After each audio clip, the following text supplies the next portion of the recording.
Hi everyone, Sandman here. This video is brought to you by a donation from Mr. Anonymous, and here's what he has to say. Hello Sandman, I found a video called The Truth About Larken Rose on YouTube, and I'm sharing the link with you. This happened a few months back and I want you to review it. Give me and your audience your analysis on the female behavior. It's about this Amanda Ratchwitz girl. She's a famous libertarian chick on Facebook, also known as a celebritarian. Her husband discovered her cheating with another celebritarian named Larken Rose. He has written a few books and is a celebrated orator within the libertarian community. Her husband's story is the video more or less. Now I have my suspicion that they're attending the same event in Mexico in mid-February called Anarchapulco, hosted by another celebritarian, Jeff Berwick. Amanda has in the past asked the libertarian community to donate money to her travels in the past prior to her cheating scandal discovery. Now the both of them are meeting in Mexico again, and I can't help but thinking that this is more of the same cheating stuff. But this time she's selling t-shirts versus begging for donations.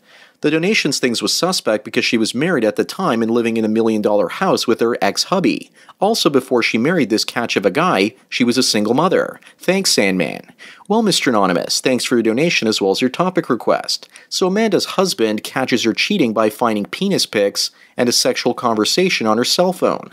She was having a 2-year affair he knew nothing about. But while she was boning Larken, she stayed with her husband because he has money. She never wanted him to find out, and I'm sure that she would still be having the affair today if her dirty little secret had never come out. She was hiding there in plain sight on her phone, and he found out about this affair by accident. According to Amanda, Larken was going to kill himself, but Amanda counseled him and fell in love with him. They had long, intimate conversations and an emotional affair at first, leading to a real one later. She fell in love with him after the phone relationship started to blossom. Larken seduced her with what sounds like a bunch of New Age bullshit. She dreamt that she was a dragon in heaven and still uses this metaphor in her talks about being a dragon. I say demon, but she says dragon. Not much difference if you ask me. Women believe in weird fairy tales and astrological beliefs. So when her husband Tom questioned her about the affair, she said that she grew a second heart inside of her. Everyone knows this is complete bullshit because women can't actually love men the way that we love women. If she had said that she'd actually grown a second vagina, then that would be more believable. But love is not selfish and women are, so they can't love. She said she never changed how she felt about him and wanted to stay with him while boning Larken. Actually, I think she never changed how she felt about his money and her lifestyle, and not him per se. He finds out that she's cheating, but he tries to console her and restore what they once had. What a cuck move. He should have just kicked her out right there on the spot. So she was cheating on Tom with the so-called alpha guy, Larken with status and charisma, and Tom was the wealthy man that was basically her beta male provider, so she could be the dragon that she is. She wanted it all, the rich guy to support her, the charismatic alpha brute to basically have sports sex with.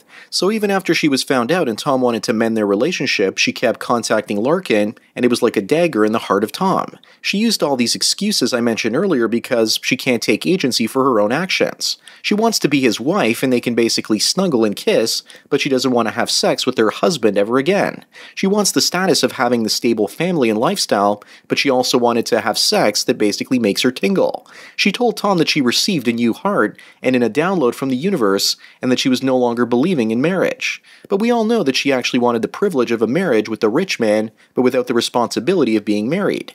Then Tom says this isn't a marriage and she needs to leave. As far as I'm concerned, Tom is at fault for marrying a single mother. If she was willing to divorce the father of her kid for her own sake, and didn't actually think about the child's emotional well-being first, then she won't hesitate to do the same to the stepfather of the child as well. She wanted him to be a kept cuck. Luckily, this guy finally got angry enough and walked away. Now Amanda Panda has to sell t-shirts because she doesn't have a stable income or a rich husband anymore. She slept with Larken Rose because of status. Her ex-husband might have been rich, but I don't think that he was famous. Suddenly she becomes what you describe as a celebritarian in the libertarian community, so her sexual marketplace value goes up as a result. So it makes perfect sense that she's going to try to monkey branch to yet another guy. This is a warning to guys that have money and think that they can keep a woman. It's not just money that women crave, but also the status of a male and how many people respect him and give him attention. He could have millions of dollars, but if no one respects him or knows who he is, she's not going to get wet. Mr. Anonymous, I also find it ironic that when she was actually married to wealthy Tom, she was e-begging for donations. At least she could have actually sent them t-shirts for the donations as a thank you. Well, I guess it looks like that's what she's going to do from now on. So why did Tom fall for this dragon anarchist Amanda to begin with? First of all, she comes across as well-spoken, somewhat intelligent, and pretty hot at the age of 27. Tom, on the other hand, looks like he's in his 40s and was lucky enough to find a younger hot woman. She most likely married him for the money, lifestyle, and to have a cuck to take care of her kid financially. At this point, now that she's lost her husband, she's probably going to get desperate. She could potentially build a YouTube channel and business and actually put hard work into her channel, but she doesn't do that. She's a leech that goes from man to man, destroying their lives. She tried to convince Tom that God gave her a second husband, Larken, but Tom was already her second husband to begin with. Eventually, the universe, which is probably the nickname for her vagina, is probably going to give her a fourth, fifth, and even sixth husband. As for Larken Rose, Mr. Anonymous, you made it sound like he was a famous celebritarian, but he only has a medium-sized YouTube channel and probably makes money as a professional speaker in the libertarian movement. He has only about 30,000 subscribers on his channel as well. Larken Rose, as far as I can see, is a douche, and he actually stopped doing speaking gigs. Amanda, on the other hand, as I mentioned, she's in her 20s and wants to ride the cock carousel and still have the status of family. The video I just did before this one called Flying Human Tampons shows a very similar case. Women are smart and they know they need to land a man in their 20s because once they hit their 30s, they will become unwanted. But they also want to ride the cock carousel. They want their cock and they want to eat it too. Now that this so-called scandal is broken out, Tom wants people to shun Larken and shame him. I checked out Larken's YouTube channel and it looks as though he actually took a step back from public speaking gigs as well. He probably got heckled at one of his most recent events, or is now afraid of it happening, so he's taking a little bit of a break. Usually I love listening to good YouTube drama, but in this case, I was like, who the hell are these people? I've never heard of any of them before. Actually, they're kind of low-key. I'm just glad that Tom didn't end up being a cuck and taking care of this woman and agreeing to be her husband, when she wasn't even sleeping with him and he would have been responsible for providing for both her and her kid. All she had to do was sleep with her husband and remain faithful, and life would have been good for her, and she couldn't even do that. What she was trying to pull off kind of reminds me of a guy that I did headshot photography for about 3 or 4 years ago, for his LinkedIn profile. He lost his job and his wife had enough of him and decided that she was going to monkey branch to someone else. But she figured out that he would get custody of the kids as well as get the house and a huge payout with regards to child support because she was making more money than he was. So her solution was to move her new husband into the house with her ex-husband and kids. That way they could still be a family. She wouldn't be financially screwed and she could basically get the alpha to fuck while the beta bucks. But this beta needed a job, so I was busy taking pictures for him. The guy was living in the same house as his ex-wife, but with her new husband as well. He was so close that he could hear him banging his ex-wife on the floor below while he actually lived in the attic. What a lovely life. I never quite figured out what happened to him in the end, but he was definitely acting like an idiot. Cuck is a submissive man that enjoys watching or listening to other men have sex with his own wife. I think we're going to see the rise of more cucks as women increasingly out-earn men in our society and want to create alternative sexual arrangements in our economy. After all, we're now entering the sharing economy, so you might as well put your wife on the Air Hump and Hump app so you can actually make some money sharing her to other guys. You need to spread the hospitality along with her legs.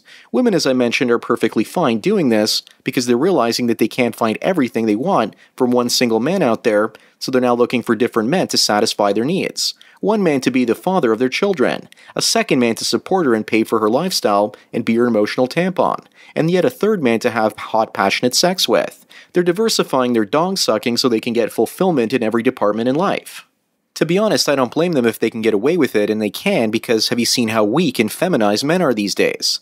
They won't even defend access to their own cooch, and I'm not even talking about their wife's private parts. These men literally have vaginas and have ceased to become men a long time ago. As for Amanda Panda, she better enjoy the next few years because eventually she's going to hit the wall, and being a single mother, selling t-shirts, she's probably going to have to get a job at Target as a cashier when her looks fade into oblivion.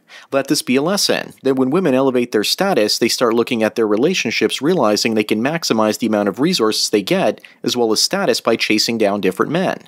I've mentioned before on many different occasions that today's modern women are looking for a harem or stable of men. She wants to compartmentalize her interactions with men, making each of them believe that he's the only one in her life that's actually special. The expression "she's not your girl, it's just your turn" should not only be applied in the context of a singular relationship, but also one where women have multiple relationships at the same time. It might be your turn this minute or this hour, but how do you know she's not talking on the phone or sending text messages to someone else? Back in the days before texting and social media, a husband could keep far better track of his wife than he can today. If she was physically at home and not on the telephone, then he could assume that she was at least for that time being not talking to anyone. I find it extremely disturbing that women in a desperate attempt to get everything in life by being involved with more than one man are willing to turn their husbands into a cuck. For those guys out there that still believe in unicorns and love, this should be a perfect example of how little to no love women have in their hearts. Amanda Panda was willing to see her husband suffer so she could cheat on him and be sexually fulfilled, while at the same time expecting him to be a cuck and fulfill her financial needs. She had so much confidence in her sexual prowess that she was willing to pull such a move. Being 27 years of age and looking that good means that she probably never heard the word no before from a man, unless perhaps she was having sex on her period and forgot to tell him until he was balls deep. To think Amanda had the nerve to put her own husband into the friend zone right in the middle of their marriage and expect him to be perfectly fine with this. This shows me how cocky modern women have become, and they need to be knocked down a few steps. Anyways, that's all I've got to say for today. Thanks again, Mr. Anonymous, for your donation and for sharing this insane YouTube drama. Also, don't forget to smash the like button and check out the MGTOW mystery link. As for everyone else out there, please follow me on Twitter or like me on Facebook to get tomorrow's video today. Thanks for taking your daily dose of red pills. And remember, a red pill a day keeps the two-hearted dragon sluts away. So enjoy the rest of your day, and cheers.